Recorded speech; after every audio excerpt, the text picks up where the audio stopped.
good. We can't afford to turn anything up right now. So just kidding. We're good.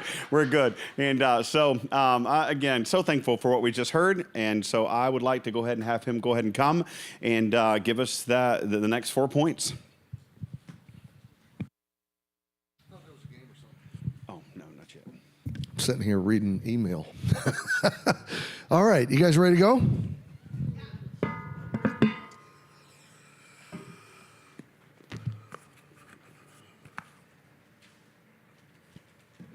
Okay, so Ray, what do they do with questions if they want to send questions? So scan the QR code. QR code. Throw that up really quick. Boom, right there. If you want to submit a question, feel free to do that. If you don't, then I'm just going to teach through the Q&A, and we can do that too. So it's up to you guys. But it is good to, if you have a question that isn't poking your spouse, that would be important. But sometimes that conversation can be beneficial to others. Okay, so we've defined love. We've talked about every marriage journeys through new love. Dating. Go ahead. I'm going to interrupt you one time. Anybody else need another handout to take new notes in this session? Got some over here. I want to make sure you're ready. Fresh paper. Fresh paper. Hey, these are also going to be on the back counter, so between sessions, if you need another one, you can grab it. I am admittedly moving fast. I was talking fast. So if there's something that needs clarification, something that didn't make sense, please don't hesitate, okay, to just inject a question or even raise your hand while I'm talking. All right. So these next 1, 2, 3 are really the heart of the essence of all of this. Hey, Ray, when do we want to take a break here? Can I go till 3:40? Yeah, yes, sir. Okay. All right. I'm going to set that as my target. I haven't hit my target yet, but at least we hear the alarm, right? And we know I'm going to stop eventually once the alarm goes off. So here we go. Okay. But honestly, this is not something you can do in 20 minutes. Sometimes I go to marriage retreats or conferences. I'll probably do 4 or 5 a year over the last 30 years. So you do the math. And I like to be able to do what I'm doing right now. You need 45, 50 minutes to get a session to really deal with what you need to deal with. I've been to some where they do 45 minutes of games and stupidity, and then they say, now you have 20 minutes. I'm like, wait, I flew across the country to talk for 20, I can't even say hi in 20 minutes. How can I speak to the depths of the things we go through in marriage in 20 minutes? It just doesn't even make sense. So the third fuel has to do with understanding your unique spouse. Understand your unique spouse. What I'm going to speak to over the coming moments is really, there's 2 layers to it. The first layer is, broadly and very generally speaking, men and women are created different. Now, I realize that I've heard preachers do this, but it's a lot of times men take those differences and poke fun and tease and humor and even sometimes insulting and diminishing women. That's not what I'm about to do. But the same thing goes the other way, okay? Women can sit with groups at coffee and friends, and they can really banter about how idiotic and stupid their husbands are. And really what that's playing on is God-given distinctions, differences in the way we think, the way we process, the way we desire, the way we relate. What I want to encourage you to do is set aside the gender wars of the world around us. Let's realize that both Adam and Eve, male and female, were created in the image of God. We are both image bearers, but we are vastly different from each other.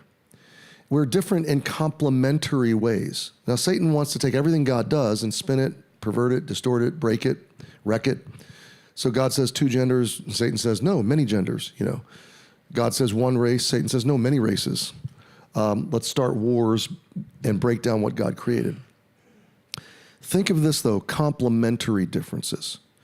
In no way do I mean to diminish or lift up one gender over the other. I'm trying to express in these next moments God brought you together with very distinct, created, God-given differences that are very respectable and actually very complementary.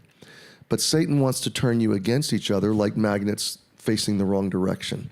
Suddenly what should be very complementary and actually creating a synergy in your relationship that's mutually beneficial, mutually flourishing, he actually can spin it the wrong way.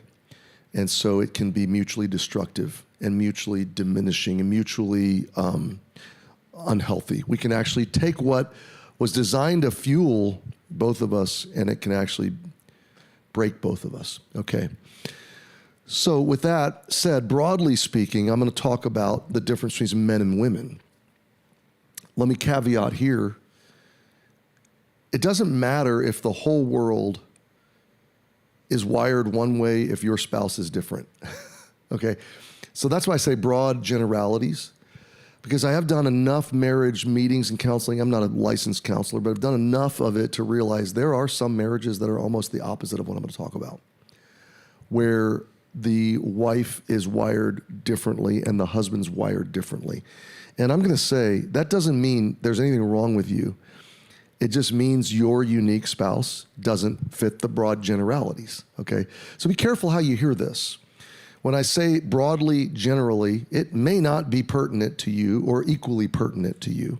You may be married to somebody that's different. And that's why I say there's a second layer to this, your unique spouse. The only thing that matters, it doesn't matter how most husbands are. What matters is who is your husband. It doesn't matter how most wives are. It matters who's the one you're married to. It's your job to discover her. And it's not your job to make her like all the other women or all the other men, make your husband like all of them. It's your job to figure out, who did God give to you? Who did he pair you with? And because that's the person you have to learn. And that's your commission. Your commission is to love that person. But with that said, let's talk about the differences first in the genders, men and women, husbands and wives. And then I pray that you'll take this a layer deeper personally, and I hope that you will take your assignment from this to seek out and ask your spouse, how do you define these terms? What does this look like to love you this way? Because I'm going to say, for instance, ladies are more relational. Okay, so the husbands in the room should then follow up on the drive home or tomorrow or on a date or on a specific time where it's not going to turn into an argument. Help me understand what relational love looks like to you, because that's all that matters. I can broadly say relational love, but your specific spouse needs to fill in the blanks. Here's how I long to be loved. So let's talk about ladies first. And I want you to write down wives or ladies, and I want you to write down relational, emotional, nurture. You can take all the needs of a wife, and they are pretty much defined by these words: relational, emotional, nurture. Every husband in this room is commanded. I'm going to turn to the verse. You can write down this reference, 1 Peter chapter 3 and verse 7. Peter says, likewise, ye husbands, dwell with them according to knowledge. Dwell is time. So a good marriage, we're going to talk about this later, takes time. The big joke for men is that nobody can understand women. That's the big joke. In fact, I have a joke that I tell when I'm going to marry a couple. And I have one for each, the husband and the wife. But I say to the young man standing there at the wedding altar, now, Joey, God's given you his daughter today. And there's 3 things that every husband needs to know about his wife. And at that time, that young man, they're not hearing anything I'm saying, but the people in the congregation are like, oh, 3 things. I wonder what the 3 things are. But then I say, but nobody knows what they are. And it's a big laugh. And I do mean that jokingly, because actually the scripture is exactly the opposite.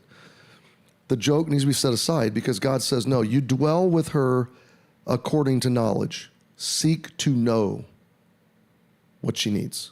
Seek to know what she wants. And then don't dismiss it. Don't say, don't feel that way, or don't say, that's weird, or that's the dumbest thing I've ever heard of. That's dismissive. Actually, God commands the exact opposite response. He says, giving honor. unto the wife. So give her enough time to get into her heart and mind and understand what does she need. Once you understand it, validate it. Give honor. So that means validate it and give it. Okay? So recognize the need and don't dismiss it. Men are famous for dismissing it. Well, you shouldn't feel that way.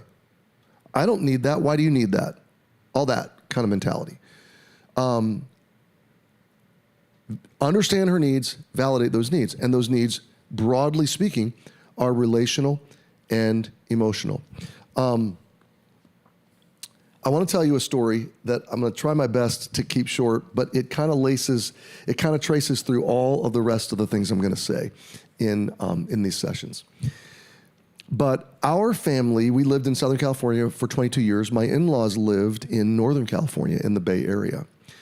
And so as our children were born, we started making, in fact, from our first year of marriage, we made the trek from Northern California up to San Jose, Milpitas area every Thanksgiving. This was an annual tradition for our family. Sometimes we went Christmas too. Sometimes they came down for Christmas. Sometimes we didn't do anything for Christmas except for stay where we were. But Thanksgiving every year, I would finish up my work either Tuesday night and then drive late, or we would get out early Wednesday and try to get ahead of the traffic, maybe late morning. Many years we were driving up after church Wednesday night, and we moved church eventually. But I was driving till like 3 or 4 in the morning to get to San Jose for Thursday morning Thanksgiving. So I'm trying to think where to go here to make this story short. I wrecked Thanksgiving 5 years in a row. 5 years in a row. That's how dumb I am. And I wrecked it without ever doing anything wrong. And the same story happened 5 years in a row. I'm going to tell you about the 5th time, okay? So our kids are upper elementary. Haley was probably 3 or 4. Our boys were probably in 4th, 6th grade range there, maybe a little younger. And we drive up, and we're looking forward. I mean, a busy ministry, busy life, busy family. I'm working hard, working probably too much at that zone of life. And it's pressing all the way through the fall. And Thanksgiving was like the end of the sprint. I'm coming into Thanksgiving totally exhausted. And I have an idea of what Thanksgiving is. And my wife has an idea of Thanksgiving and what it is with her family. And these are very different ideas. But we've never talked about it, so we don't know. And she's assuming that I'm smart enough to know intuitively what she wants me to be for Thanksgiving. And I'm assuming that she's intuitive enough to know how tired I am and what my definition of Thanksgiving is going to be. So here's my definition of a phenomenal, like A+, awesome Thanksgiving. We drive up to San Jose, and I crash. In every way you can imagine a man crashing. Mentally, emotionally, relationally, physically, I'm going to crash. Adrenaline crash. Driving late, whatever. So my definition of a great Thanksgiving is sleep as late as you can on Thanksgiving Day. Like, keep the curtains drawn, keep the door closed, keep the kids out, just sleep. Maybe even take some NyQuil. Sleep, And when you get up, get ready, walk out of the bedroom, and go to directly to the couch and lay on the couch and turn football on. And all the men in the room are like, yeah, I'm feeling the vibe of this awesome Thanksgiving. And the women in the room are starting to not even like me right now. They're like, wow, you're really dumb. So go lay on the couch, turn the TV on, watch football. And really only come out of the coma long enough to get to the table, make a plate of food, pray. By the way, you're doing all this with a very thankful heart. Thankful I can sleep in, thankful I can lay on the couch, thankful I can watch football, thankful that I can walk to the table, make a plate of food, sit down, pray with the family, enjoy the dinner with the family, hopefully during halftime, because I don't watch halftime anyway, and really engage with the meal and the family and having a good time. And then when you're done, take your plate, get up, walk back to the couch, lay on the couch, turn the football game back on, and like enjoy that tryptophan turkey coma, fall asleep, get up on commercial breaks, really only long enough to get a piece of pie, come back to the couch, lay on the couch, eat pie, and then watch the next football game, and, get up during commercial breaks, use the bathroom, refill on pie. Later that night, make a turkey sandwich, do the same thing. But basically the couch, lay on the couch and vegetate, and then go to bed. Black Friday, next day, the adventure continues. So, I'm not one of these get out of bed at 6 a.m., go fight for a flat screen TV at Walmart or, Black Friday. My definition of Black Friday, keep the room as black as possible, as long as possible. Sleep in, be lazy, and then get up and go to the couch and make a turkey sandwich and watch movies with your kids all day. And then crash and go to bed. And then get up Saturday, and now Saturday we got to go home. So Saturday, load up, pack up, kind of get the kids going, and load up the car, pack up the car, and leave. So, 5th year in a row, we're out there on Saturday morning, got the car loaded up. It's about 11 o'clock now. We got about a 5-hour drive home. Typically, I got music practices and getting ready for Sunday. So I got to get home by about 5, 6. And so I'm rousing, getting the family, and everybody's walked out. We're about to load up the van and hugging the in-laws goodbye. And now, I'm telling you, this has been the best Thanksgiving I've ever experienced. Lots of food, lots of laying around. It's been totally veg. I've had a great time. We hug everybody goodbye. We pray. There's usually some tears saying goodbye to mom and dad and grandma and grandpa and all that. Grandpa usually cries. We get in the car. We're driving down the street to get on the 680 to go south, to get on the 101 to go south, to go over the hills to the 5, and then further south into the Antelope Valley. So somewhere between the house and the 680, we're just going down the street, and I noticed that Dana, she's sitting next to me. I'm driving, the kids are in the back of the car, and everybody's had a good Thanksgiving, I think. And Dana's looking out the window, and her body's kind of turned this way. And I'm driving, and I look at her, and I go, that was a great Thanksgiving. And she's kind of teary-eyed, saying goodbye to her parents, and she goes, mm-hmm. Now, I don't know about you guys, but I have these attorneys that live in my head. It's a whole team of attorneys. And they work 100% of the time to defend me. They live there, they call meetings together, and they live in my defense. And so these attorneys immediately convene, and they begin to have a conversation with me. And they say, we think you're in trouble. And I start to talk to these attorneys. In my head, this is not a conversation Dana is aware of. And I say, no, I'm not. And they say, well, when she turns sideways like that, a little cold shoulder, looking out the window, there's really nothing to look at. We're pretty sure that's behavior that means you're in trouble. So they ask me, what did you do? And I say to them, I didn't do anything. And by the way, I'm speaking truth right now. I didn't do anything wrong. How can you do something wrong when you haven't done anything? By definition, I haven't done anything wrong because I haven't done anything.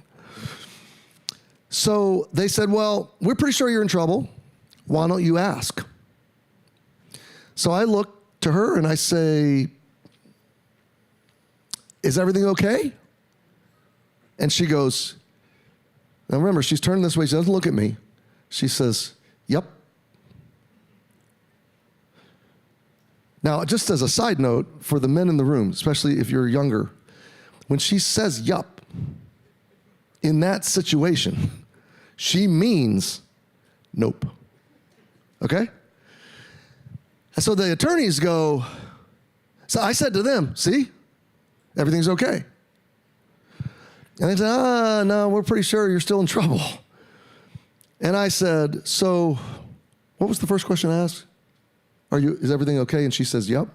So then I reversed it. I said, is anything wrong? And she says, nope. And again, for the younger husbands in the room, in this kind of situation, when she says nope, she means yup, okay? It's exactly the opposite. The worst thing you could do is take her at her word. okay, in this moment, which is what I did. So I said to the attorneys, see, everything's good. She said, yep. She said, nope. And when she said nope, they said, okay, we're 100% sure you're in trouble, judging by these responses. So you better start figuring out what's wrong. So by now we're on the freeway, we're headed down, we're kind of a few miles south on 680, and the attorneys say, why don't you reach out and just kind of like try to hold her hand or pat her leg, and well, let's see what the response is. So I did. I reached out and I put my hand on her leg. I'm like, man, what a great Thanksgiving. No response. Now they're like, we are 100% sure you're in trouble. What did you do? And I'm still going, nothing. I didn't do anything. So as we are getting on the 101, the kids are now watching Toy Story, because we don't fight in front of the kids, but now we're trapped in a minivan. And this is gonna grow tense. I can feel it. This is in a moment as a husband, I'm not denigrating Dana. Like I said, she laughs at this story when I tell it with her in the room. I don't want to touch this because it's going to blow up on me, but it's going to blow up if I don't touch it too. So I don't know what to do in this moment because I don't know what I've done. Well, I said something. Might as well just step on this landmine. That's what I do. I just step on them, they blow up, and then we clean up the mess. So I said something, and then she said something, and then I said something, but now we're turning the movie up, and we're putting it in the back speaker so they can't hear us back and forth, and we're trying to keep it down. But we start to fight. But I don't know what we're fighting about. Now, she's convinced that I did what I did wrong, whatever it is, on purpose, and that I'm fully cognizant and aware of what I did, but that I'm for some reason playing this game to act like I don't know what I did, or to justify myself. I was defending myself, I was justifying myself, but it was out of ignorance. I truly did not know what I did. Now, here's what's crazy about this story. Other men in the room are going along with me. They're like, yeah, we don't know what you did either. But every woman in this room, if I gave you the mic, you could say, well, here's what you did. Boom, boom, boom, boom, boom. You just tell me what an idiot I am. It's so intuitive to every woman in the room, and it's so like, yeah, what did you do wrong? The men in the room, it's still a mystery. They're waiting, well unless they've done it. But for many of them in the room, they're like, yeah, you're waiting for me to tell you what I did wrong. But the women in the room, they already know what I did wrong. They're waiting to hear what the resolution was, where I got to, I'm sorry, and I apologize. For the men in the room, they're like, yeah, what did you do? You're like, where did you go wrong in this 3 days? But it's self-evident. And this is the problem. We speak different languages. For the women in the room that are more relationally nurturing, wired with needs that are more relational, you know what I did wrong. But for the men in the room that are wired differently, it's not so self-evident. It's not so obvious. So we literally argue for like 2 hours. I mean, we argue through a restroom stop. We argue through all of Toy Story 1. We're into Toy Story 2. And then we've argued to the point where, you know how the argument just goes? You don't know what else to say. You're at an impasse. She said everything she can say. I've said everything I can say. I feel unjustly put upon. My attorneys have exhausted themselves. They're like, we withdraw. They don't know what else to say. And now we're just fuming. Now we're just in silence, seething. She's arms folded, exhausted, looking out the window, crying. I'm driving, angry, stewing, feeling unjustly accused and, maligned. And I'm in the conversation in my head is I'm working so hard to take care of this family and to provide and do all, and she doesn't even appreciate any of it. And she's like, he's intentionally, I don't know what she's thinking actually. But I'm driving, and this is in the silence. This is where the Holy Spirit comes and like sits on my shoulder. And this is where I think that the scripture addresses this, that the more Dana tried to tell me where I failed, all I heard was nitpicking. And I wasn't even getting any substance. All I was hearing was failure.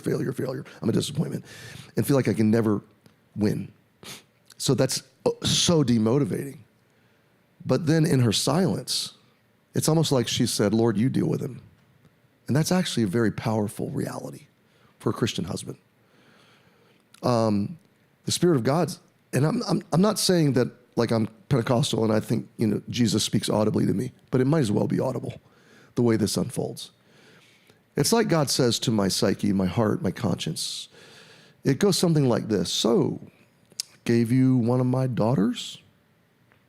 She was really happy when I gave her to you, and she ain't happy no more. What'd you do to her? And I want to play Adam. It's the woman thou gavest me, Lord. She's dysfunctional. She's the problem. Well, Lord, and he's like, no, she was happy when I gave her to you. She's unhappy. What have you done to her? And sometimes the Spirit would say, look at what you're doing to her. The Spirit would make me the object of the action, like you're breaking her, you're hurting her, you're diminishing her. That was painful. And then convicting, And then it's like the Lord says, so let's think about this, Carrie. Do you love my beautiful, precious daughter that I gave to you? And I say, it's like Peter, Lord, I love her. And it's almost like the Lord goes, oh, really? I would have never known. You are so defensive. You're so combative. You're so confrontational. There's not been one shred of how can I serve you? How can I bless you? How can I love you? How can I understand you? It's all been self-defensive. I get it. I do love her, but it's hard to prove it right now by my behavior. So the Lord says, so if you love her, why are you so self-protectionary? Why are you not willing to give yourself? Why are you protecting yourself instead of laying down your life like I did? All right, Lord. Well, now I've made a big mess, and I just don't know what to do. She's shut down. I'm shut down. The emotions are so thick, you could cut them with a knife. The kids are enjoying Toy Story 2. And the Lord, I'm like, okay, Lord, what do I do? We're at an impasse. I don't know what I did wrong. She is unable at this point to tell me, identify what I did wrong. She thinks I should intuitively know what I did. What do I do? And the Lord said, reach over and hold her hand. And I'm like, really? You realize she's really angry at me right now. She's going to crush the bones in my hand if I try to touch her. She's going to take my hand and slap me with it. She's going to do something painful. Last thing she wants me to do is touch her.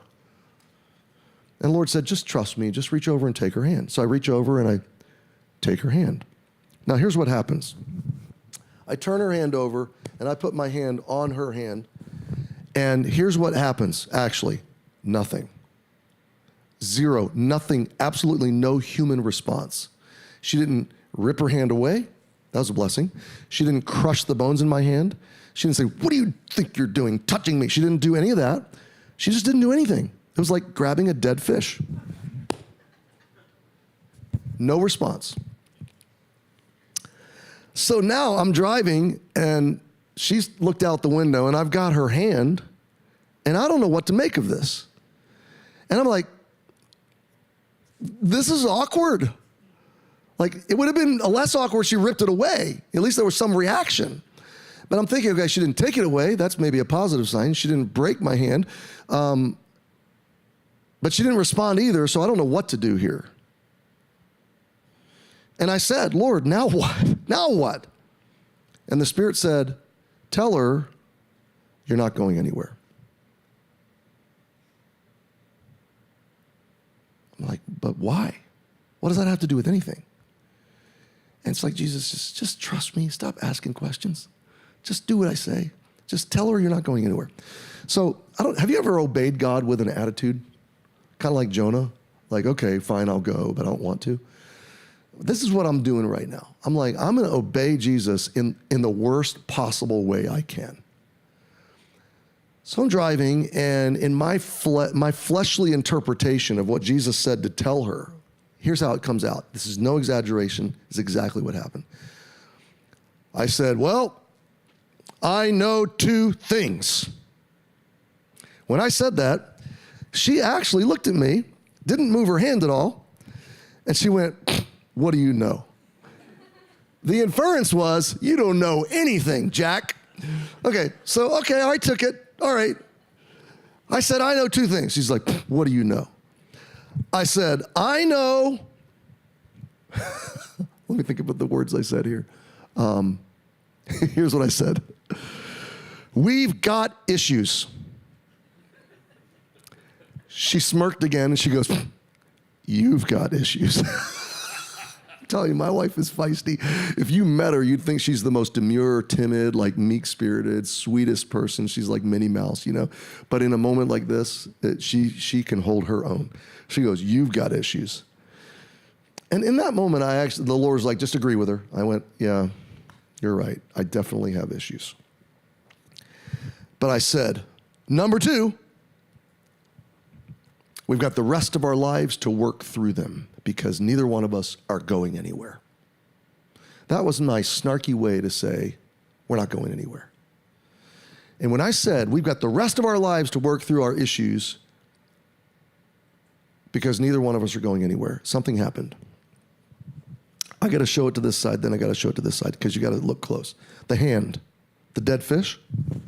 When I said neither one of us are going anywhere. Ready? Can you see me? Did you see it? Yeah. Okay, hold on, let's show this side. Okay, watch close, watch close. Neither one of us are going anywhere. Just this, her hand moved. It actually I was like, is that a nervous twitch or is that intentional? And the Holy Spirit, it was like all the lights on my dashboard of my mind and heart lit up. And it was like the Spirit of God's like bells ringing and clapping and applause. And it was like, there it is. Yes, and I went, well, what is? Lord, what just happened? And the Holy Spirit's like, bingo, that's it. That's what I was. And I'm like, what's it? What just happened? And a few seconds went by. I really didn't know what happened. Probably the ladies in the room know what happened. A few seconds go by, silence, and I said, look, Dana, I know I've got issues. I said, but you know what? You chose me. So you're stuck with me. Like, you made the choice too. She laughed. That was the first, the ice broke, but I don't know how it broke. I don't know what broke it except for the Spirit of God knew the path to her heart. And the ice broke. But at this moment, I still don't know how. And I said, I know I've got issues. You chose me, so you're stuck with me. But I really want to grow through these issues. And here's the problem. I think this is like the 5th year I've done this. And usually we just argue it out and then we forget about it. And I never know what to correct. Never know what to change. And I said, if you will help me understand what I did wrong, then I can change it. So I need to know what I did wrong. And she said this, how could you not know? It was that obvious to her. And it was that not obvious to me. And we're both speaking out of honesty here. And I looked at her and I go, I don't know. I'm that stupid. But again, you chose me. Like, I am that dumb. I don't know what I did wrong. And she's like, well, I don't want to have to tell you. I don't want to tell you. I want you to know, but I don't want to tell you. And there's the game that you'll never win, wives. Because here I am not knowing and no way to know unless she tells me. There's no book that anybody's written about Dana's heart. She didn't come with a user manual. I can't do a search. There's not a Google to Dana's heart. I've got to know, and she's the only one with the information. But in my mind, she's sitting here saying, I'm not going to give it to you. I said, you realize you're condemning me to a lifetime of failure. You could give me 100 Thanksgivings, and we don't have that many left. You could give me 100 Thanksgivings, and I'm going to keep getting it wrong. I'm just going to keep guessing every year until I get it right, and I'm never going to get it right. But I could get next year right if you'll tell me. And she's like, but I don't want to have to tell you. I want you to just know. And I'm like, but that's sweet and syrupy, and that might be a Hallmark movie, and Disney, they might know. But I don't know. And you're condemning me to failure. And all of a sudden she realized, yeah, that's not fair. You're expecting me to read your mind, and I can't. And that's why I get defensive, is because I don't have access to the information. But I said this to her. I said, I want to get it right. Can I tell you something? Looking back on it, and it took years to look at this scenario and learn from it. But when I said to you in the first position, reaffirm your covenant love, I tripped into it. The Holy Spirit led me right to it. Hold her hand, tell her you've got issues and that you're not going anywhere. What is that? Reaffirm your covenant love. It takes 90% of the power of the problem away. That's why she softened. That's why the ice broke. That's why we're laughing 30 seconds later. But then understanding your unique spouse is this: I know I'm getting it wrong, but I really want to get it right. Can you help me? I need help. I've got issues. Can you help me? The thing that kills your marriage is, I'm not wrong. That's what kills the marriage. I'm not getting it wrong. You need to change. That's what kills the marriage, because you're sucking hope out of it. What you're saying is, this is who I am, this is how I am, deal with it. I'm never going to give you the Thanksgiving of your dreams. I'm never going to give you the attention, the relationship, the conversation, the whatever, fill in the blank. You're never going to get it. This is who I am, and I don't care about your needs. I'm never changing because I didn't do anything wrong. That kills a marriage because it's the opposite of love. Understanding your unique spouse is simply this: only your spouse can coach you into being the spouse they need. And only humility and asking gives you access to the information. So it plays two ways for each of you, okay? For the wife, she is wired emotionally and relationally. And what is that? Let's press into that for a minute and talk about what it means. It means acceptance. It means security. It means quality and quantity time. And it means slow relational cultivation. It means long walks and long conversations and making the relationship a priority. And I'm not talking about sex yet. Sex is a part of it, but we're going to talk about that in a minute. It's all the relational connectivity of the heart and mind and looking at her face and looking at her eyes and listening to her voice. And every wife in the room needs to answer this question for your husband. And every husband in the room needs to say, what does relational emotional nurture look like to you? How do I fill this need in you? And don't say, well, I don't want to tell you. I just want you to know. He doesn't know. He doesn't know, and he's going to guess it wrong. So I said to Dana, okay, I know I've blown it. I know I've wrecked it. I need you to tell me. She said, I don't want to tell you. I said, please understand, that's a no-win. She's like, okay. I said, listen, let's make a list. I need a list. I got out a piece of paper. I got out a pen. I'm driving it, put it on the steering wheel. I said, let's make a list of everything I need to change to make next Thanksgiving great. She's like, I don't want to make a list. I'm like, why? She goes, because then you're going to want to make a list about me. I said, no. I said, you're perfect. I love you as you are. I don't want to make a list about you. She thinks I'm going to, tit for tat kind of thing. Let's make a bad list for you now. I don't need to get even. In this moment, I want to win. I want to get it right. I don't care about winning the argument. I don't care about defending myself.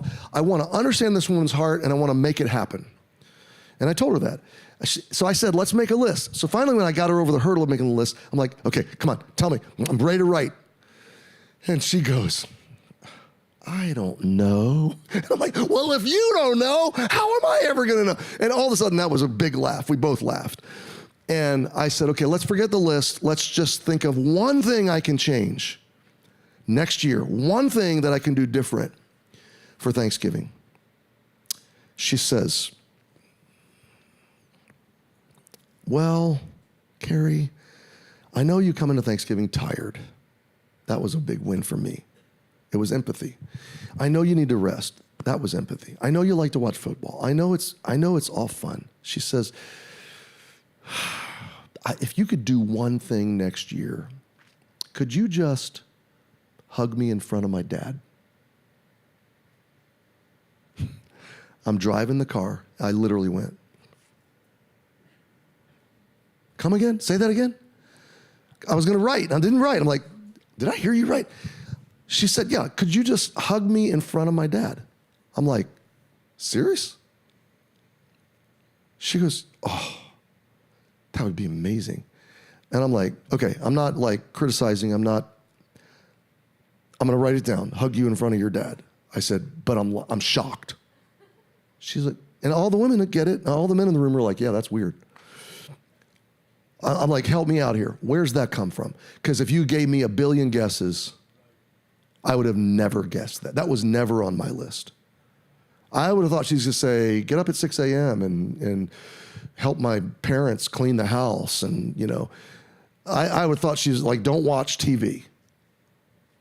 I don't know what she's going to say, but it's going to cost me dearly.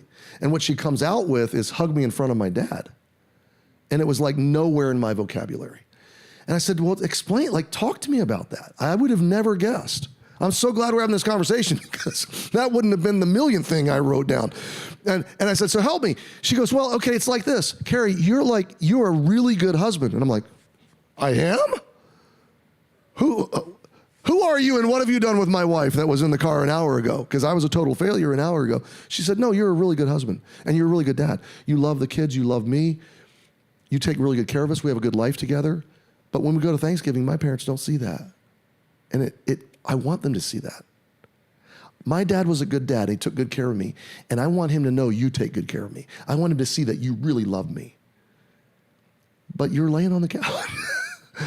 And she's like, so hugging me in front of my dad is like, it shows my parents what I have in you. Now, what did she do? Huge win, huge win. She validated and verified and she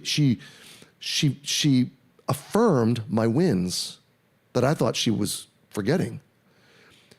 But she helped me understand her processing of her needs, and it made sense. And I said, to contrast it, I said, Dana, think about this. I said, this is how opposite you as a wife think from me as a husband. I don't ever care if you hug me in front of my mom. In fact, if my mom's in the room and you come and hug me, I'm gonna feel a little weird. I'm gonna be like, Mom, can you leave? Dana's getting a little frisky. I don't really want you in the room. It's kind of creepy. You know, I don't want Mom around when Dana is affectionate. So men are wired totally the opposite. She wants me to hug her in front of her dad. And I said, next, and here's the beautiful thing about this. Here's the best thing about it to me. How easy is it? I said, so like during a commercial break, just get up and give you a hug. And she goes, that would be awesome. I'm like, deal. Next Thanksgiving, you're gonna have to peel me off of you. You're gonna be like, get away, it's enough. My dad knows you love me. I mean, you're gonna be so tired of me hugging you. And we were laughing by that. I just said, I never would have put that on my list. And she said, well, just understand, that would be like you lassoed the moon for me. That would just be amazing to me. And I'm like, are you serious? It's that powerful. She said, it's that powerful. Here's my point. When you have these conversations, husbands, the stuff she puts on the list you never would have guessed, it'll be super easy for you to do. It's not gonna be expensive. It's not gonna be you gotta become the king of the world. It's gonna be really accessible and really simple, and you never would have guessed it. Great, hug your dad. Hug you in front of your dad. I said, what's the second thing? Second thing on the list. Let's think of another one. She goes, okay, now we're having fun. And I'm like, this is amazing. She said, could you just do one thing to help my mom with Thanksgiving? Like, you don't have to like do a lot of work. I know you don't want to rest. I know you want to watch the game, hang out with the kids. But it would be so meaningful if you would just get up at some point and do one thing to help my mom.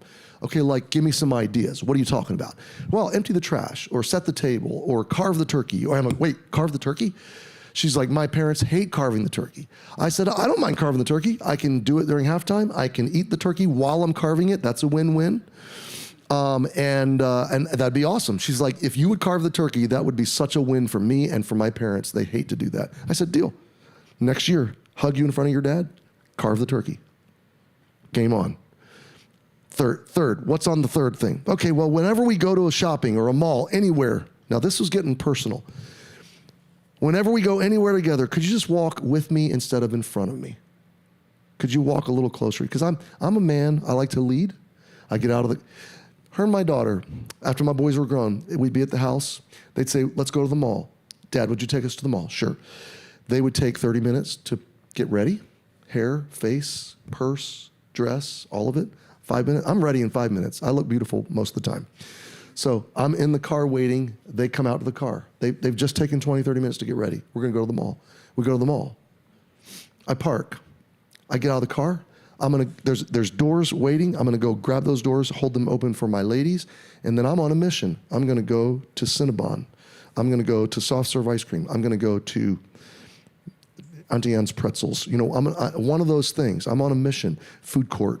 So I get out of the car. I walk across the parking lot to the doors, and I open the doors for my ladies, and I turn, and they're not behind me. They're in the car. Mirrors are down, lights are on, they're beautifying themselves. I don't understand it, but though they took 10 minutes to 30 minutes at home to get ready, the 10 minutes to the mall, they deteriorated. In the car, things fell apart. I still look beautiful. So I get to the door, they're still in the car, fixing whatever broke down in the 10 minutes we were in the car, primping and beautifying, and then they get out, and then they walk over. So then we finally get into the mall, and I'm like, come on, follow me. We're going to the food court. And I'm always 10 steps ahead of my wife. Theme parks, malls, anywhere we're walking. It's just leadership, I think. She wants me to slow down. She wants me to walk slower. So I say to her in this moment, okay, you're gonna have to work with me. This one's gonna be hard. I'll try. I'll do my best, but you're gonna have to remind me. She's like, okay, I'll remind you as long as you don't get upset. So I'm starting every time we go out in public to slow down, to try to walk slower. But you know what's happening? And I kid you not, she's going slower. One time I started walking backwards, and she was still 10 feet behind me no matter what. No, this is why old men walk like this. It has nothing to do with their health. Their wife has just broken them down over their whole life. Okay. So walk slower. She gave me 2 or 3 things more on the list. I don't remember what they all were. The conversation became, help me understand what I did wrong. Help me understand what you need. I want to get it right. It became constructive. It became growth oriented. It became team. She's now teaching me how to be her husband. And I didn't turn around and say, okay, let's make a list for you. There actually did come a point months later where she said to me, what are 5 things that you consider to be romantic? That was almost the same question. What are 5 things you would enjoy? That would be an interesting game to play. Ask your wife, what are 5 things she considers romantic? And it's all going to be relational. It's going to be take a long walk, collect seashells, go to Disney and walk around and hold my hand and sit close to me on the couch and watch a Hallmark movie. It's going to be all this stuff. And then you're going to ask your husband, what do you consider to be romantic? And it's going to be about what you wear. It's going to be everything that leads to sex. It's going to be all physical. It's going to be all visible and visual and physical, okay? That's the wiring difference. So there was a follow-up conversation. But about 3 or 4, maybe 6 months go by. I planned a date. I had that list. I put it in my Bible, actually. I kept it with me. I actually worked on that list. I prayed about that list. I said, Lord, I want to be this person for my wife. And we went to dinner one night. I put the list in my pocket. We sat down at dinner. I pulled the list out. I gave it to her. I said, I need an evaluation. She said, about what? I said, this list. I handed her the list. She read it. She looked at it. She's like, what is this? And she reads it like she forgot about it, like she's never seen it. She says, what? Is this the list from the thing? Yeah. Oh, yeah. Oh, yeah, that's the list. She's like, you kept this? I said, I've thought about this every day for 6 months. I've prayed about it. I've worked on it. I want to know, how am I doing? And she's like, oh, I remember this. It's almost like she forgot.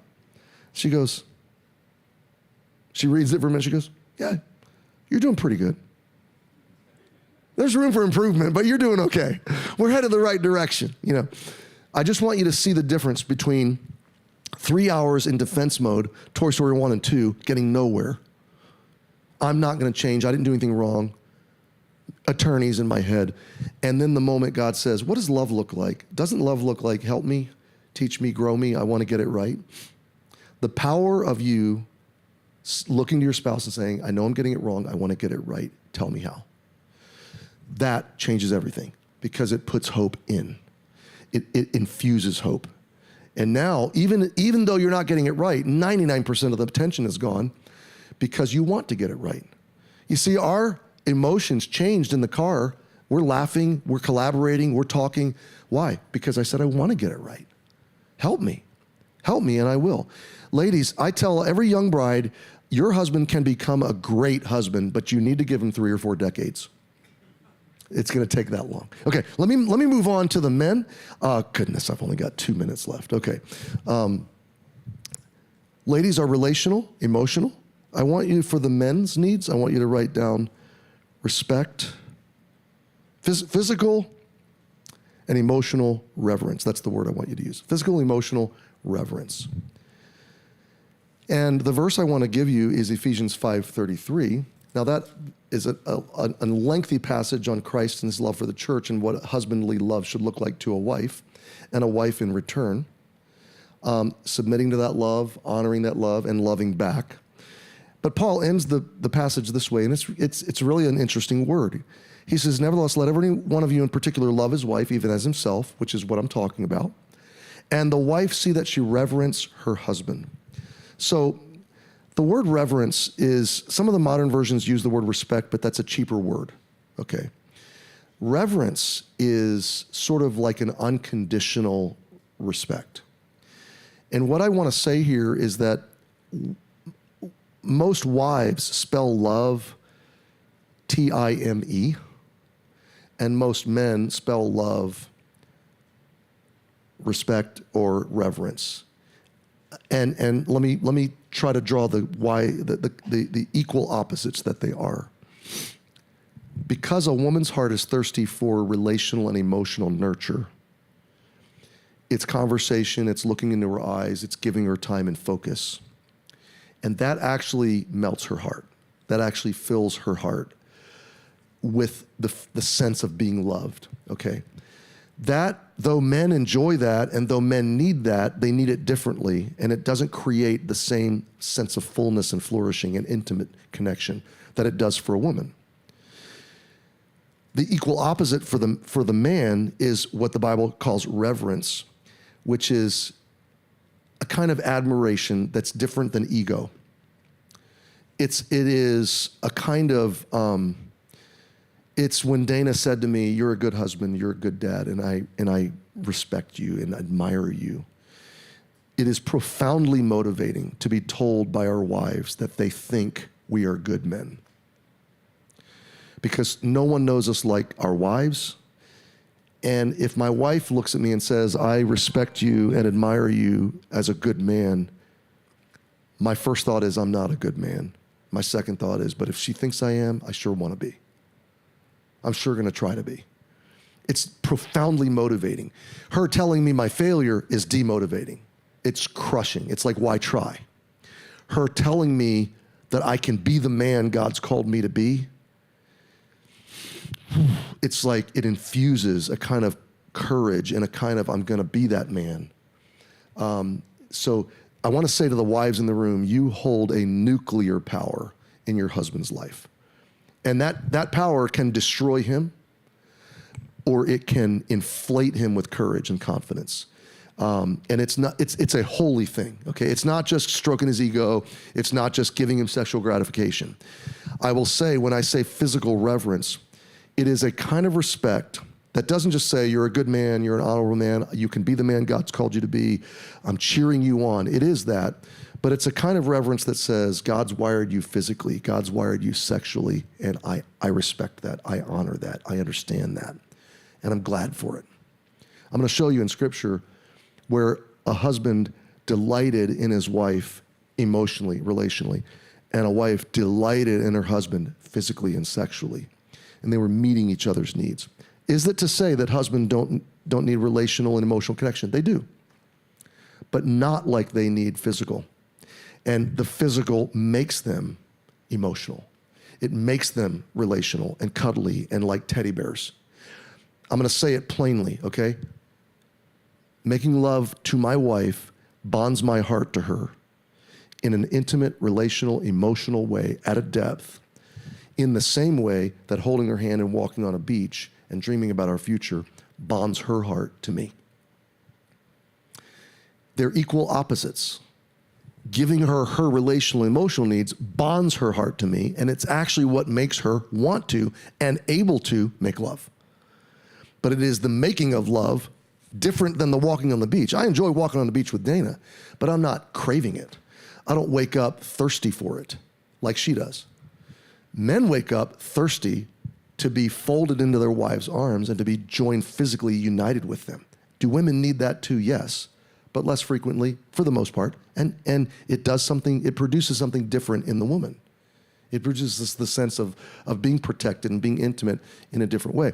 But the husband's heart is like glued to his wife through that physical connection. So here's Satan's strategy. Starve the wife of relational, emotional connection. Starve the husband of physical connection. And that's where most marriages break down.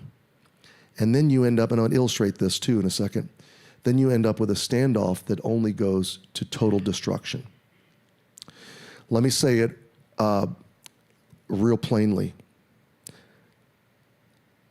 Most men, again, broadly, generally, more sexual fulfillment bonds them emotionally, relationally.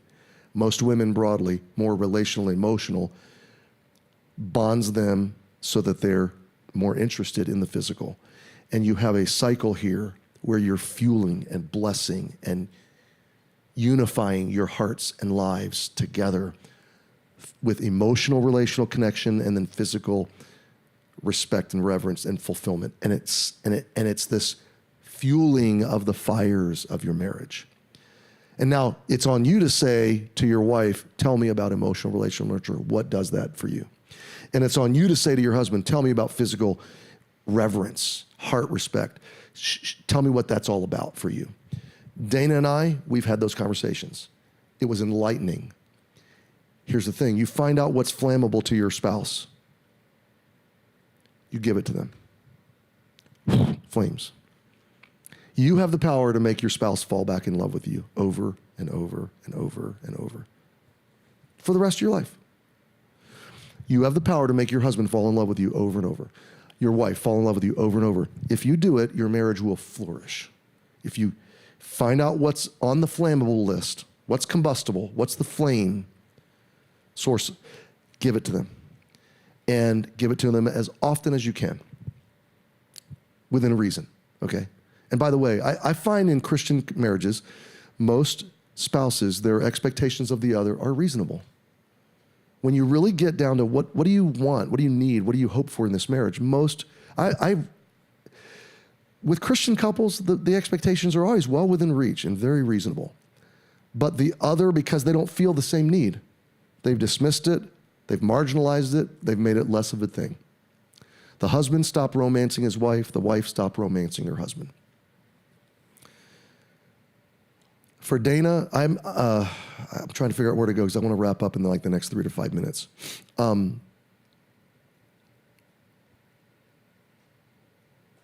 Dana wants to talk to me.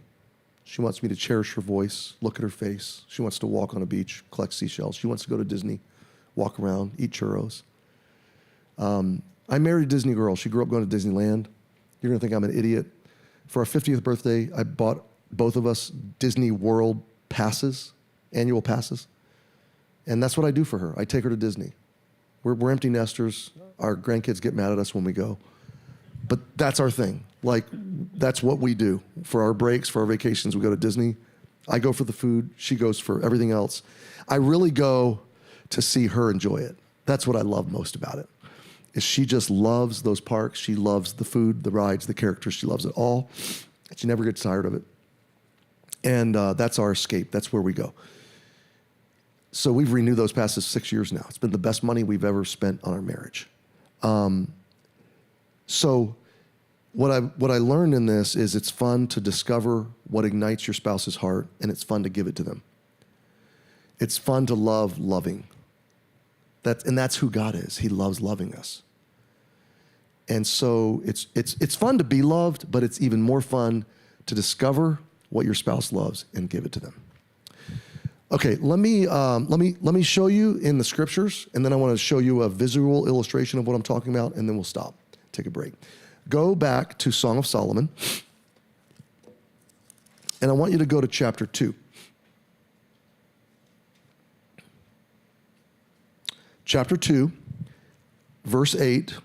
We got to track the voicing here, but I want to show you a husband loving his wife on her terms. The voice of my beloved, this is her talking about his voice. Behold, he comes leaping on the mountains, skipping upon the hills. My beloved is like a roe, blah, blah, blah. Let's keep going on to verse 10. My beloved spake. So this is the wife expressing what the husband said. And all this, by the way, it's a picture of marital love. It's a picture of Christ's love for us. It's both.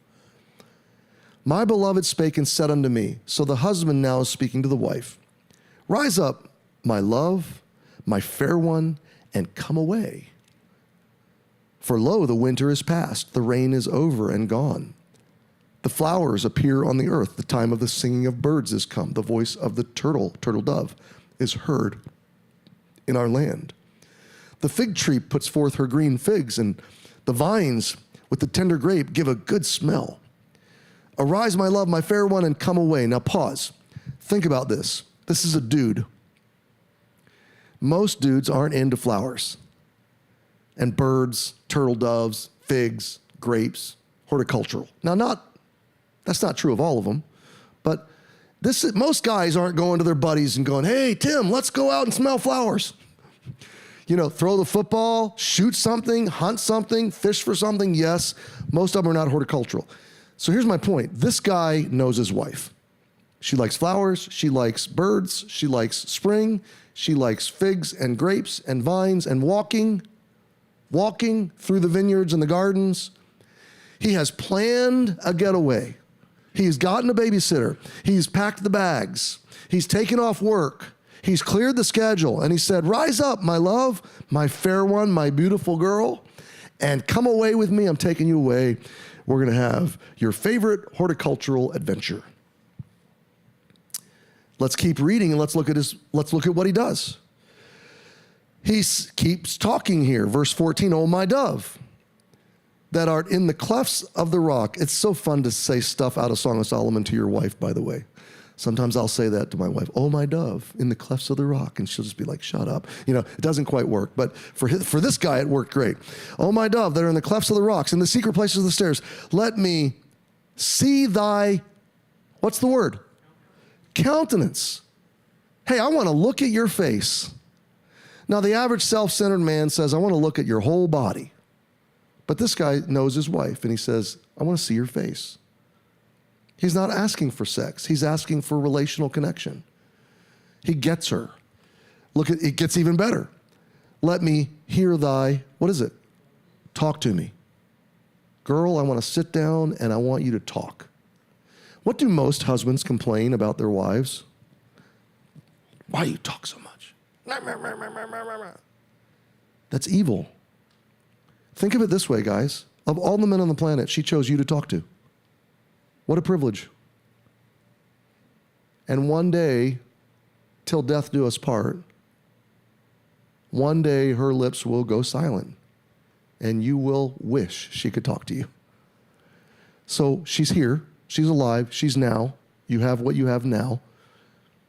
And so just decide you're going to love her voice. You're going to love the sound of her voice. You're going to love it when she talks to you. My wife will get in the car and we'll go for a drive, and she'll start talking, and she will talk and talk and talk and talk and talk. And then about 30 minutes in, she'll catch herself and she'll realize I haven't said much, but and I've acknowledged and been listening. And she'll stop and she'll go, oh, I'm sorry, I'm talking too much. And she'll almost get self-conscious. And I'll say, no. Keep talking, I'm listening. Or she'll get the sense that, and I'm a little ADHD, and she'll get the sense that I'm not listening.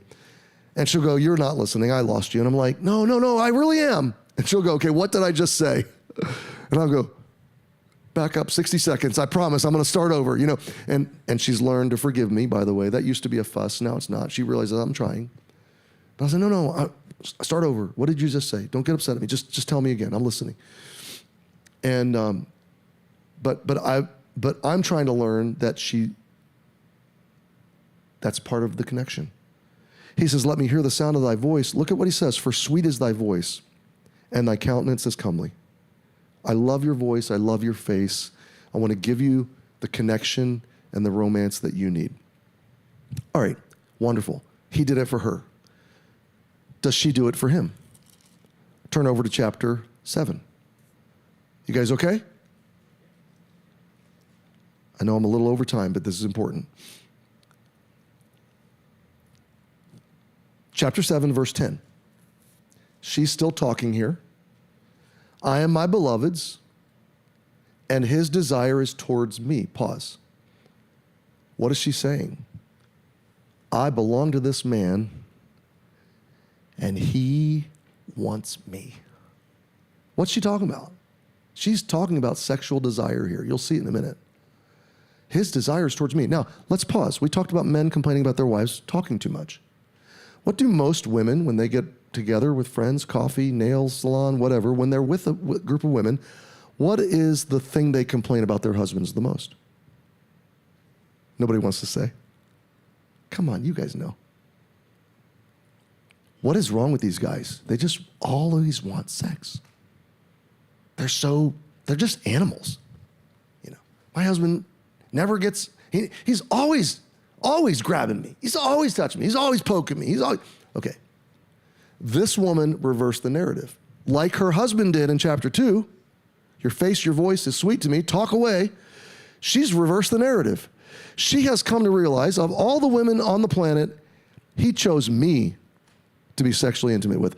He chose me as the source of fulfillment for his sexual desires. By the way, those are God-given, they're honorable. The marriage bed is undefiled. They honor the Lord inside the marriage covenant. Sex is a glorious, holy, reverential, wonderful, God-honoring thing that ignites your marriage.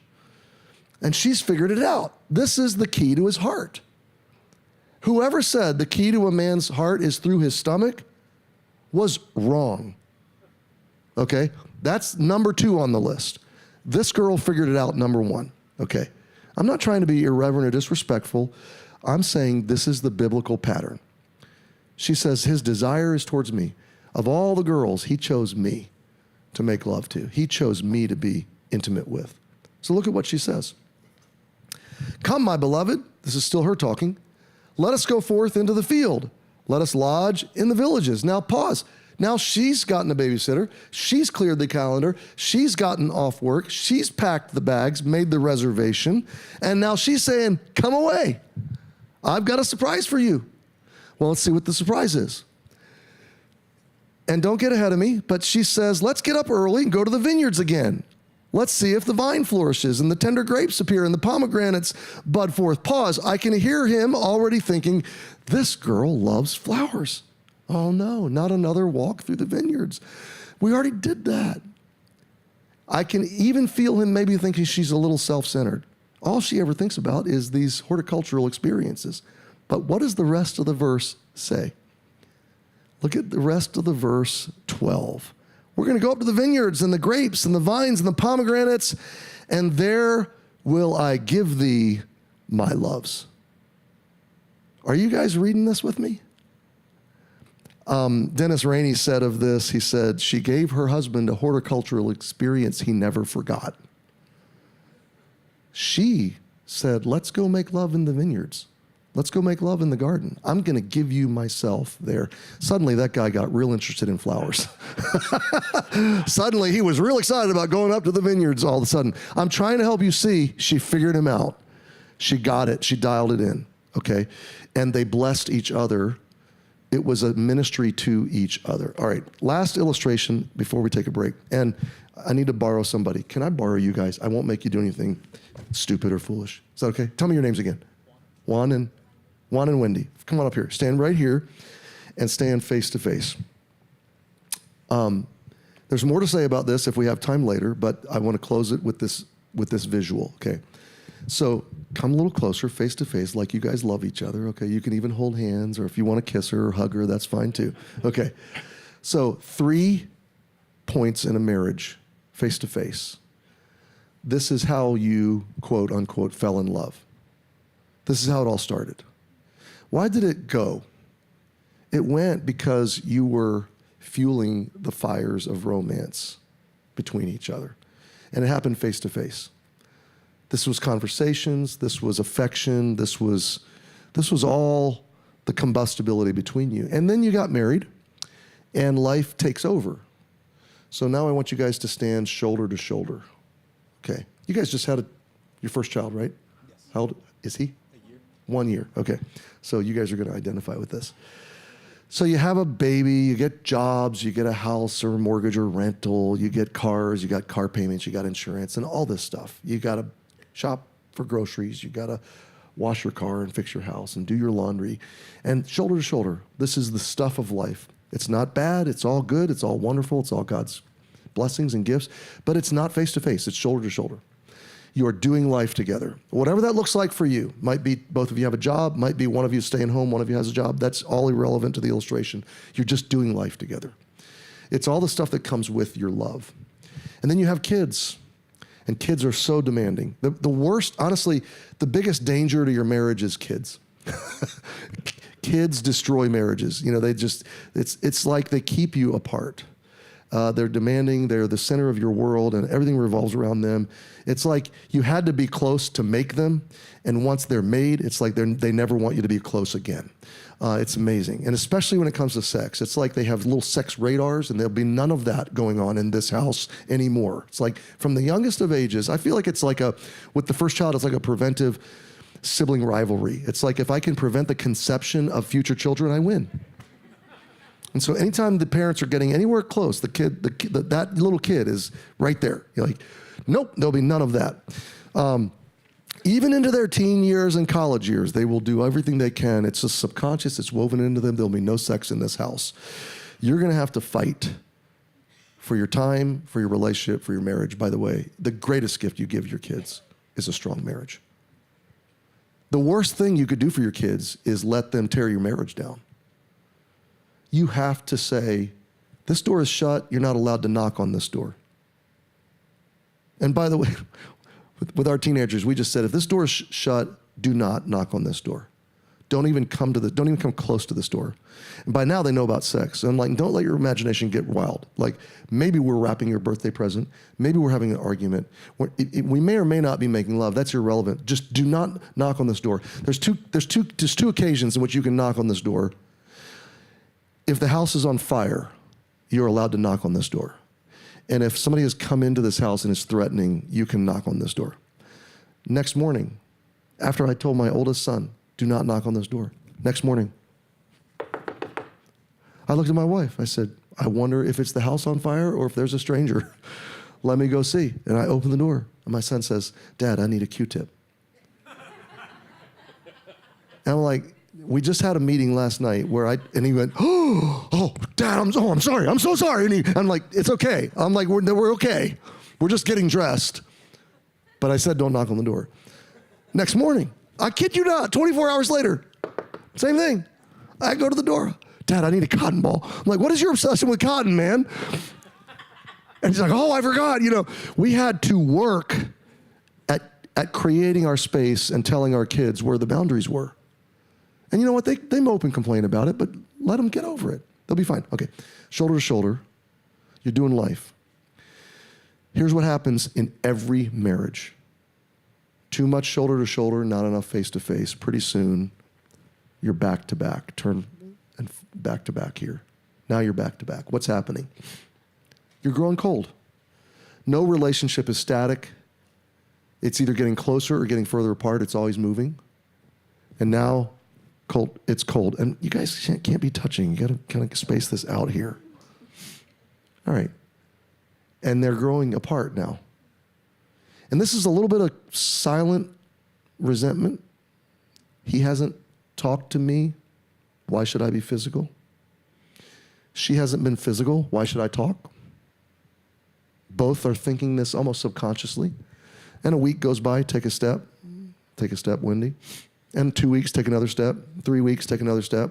A month, take another one. Keep going, just keep going. 6 weeks, 8 weeks, 2.5 months, 3 months, stop. Where's this going? Nowhere good. Nowhere good. Is it recoverable? Absolutely. So recoverable.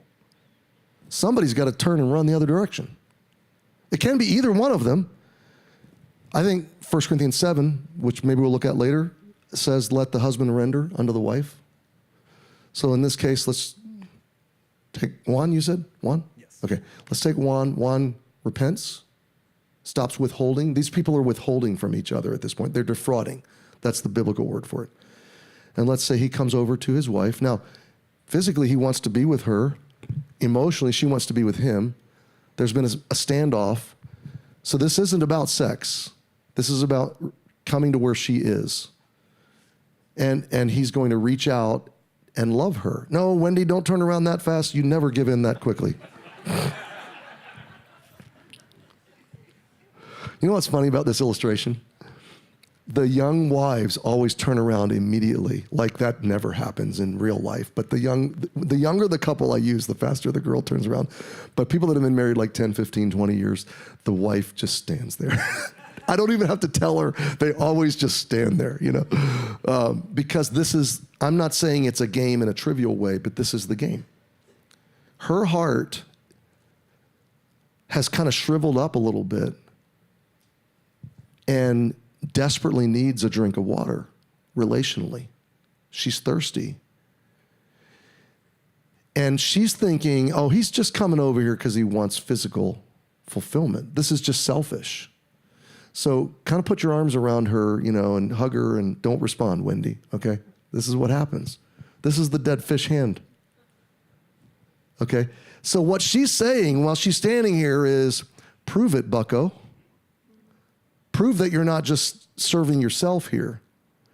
Now, if he goes, she doesn't respond, and if he goes, fine, turn around, I tried. Oh, well, okay, it's wrong answer. Stay at it, one, go back.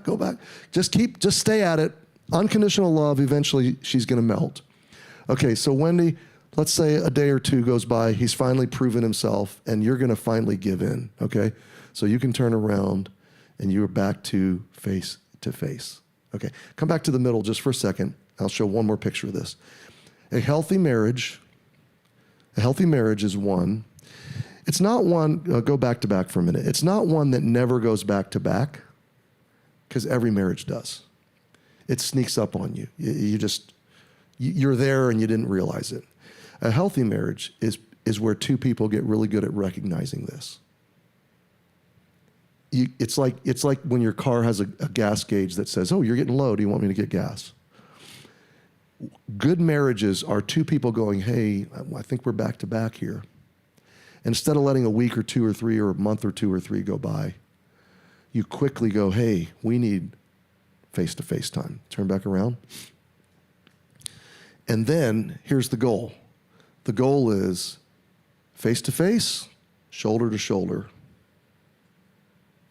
Face to face, shoulder to shoulder. You seeing it?